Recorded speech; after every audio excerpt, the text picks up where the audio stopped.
ये मोस्टली ज़्यादातर नवंबर से शुरू होता है और 3-4 महीने इसका सीज़न होता है। जनवरी में जाके ये ऑफ हो जाता है सीज़न। गुड़ जो सर्दियों में ज़्यादा पसंद किया जाता है और सर्दियों में ये इसका खाना भी बड़ा मुफीद है, इसलिए ये सर्दियों में ज़्यादा लाइक किया जाता है। इसकी डिमांड ज़्यादा होगी। हम जो देख रहे हैं ना, पहले तो कम थी, आहिस्ता आहिस्ता इसकी ना डिमांड ज़्यादा बढ़ रही है। हमारे पास गुड़ होना चाहिए, ग्लूकोज़ होना चाहिए, फुलियाँ होनी चाहिए और इसका जो रॉ मटेरियल होना चाहिए।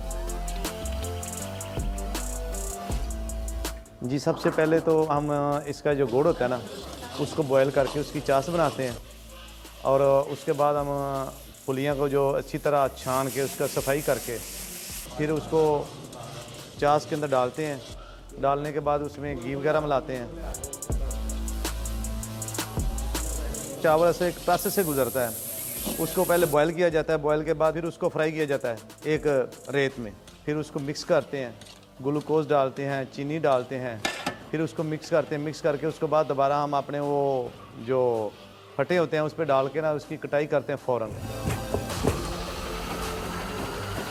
जी, हम रोज़ाना सुबह से लेकर शाम तक एक 100 कार्टन तैयार कर लेते हैं, जो शाम तक हमारा जो मुकम्मल हो जाता है सुबह हम उसको सेल कर लेते हैं।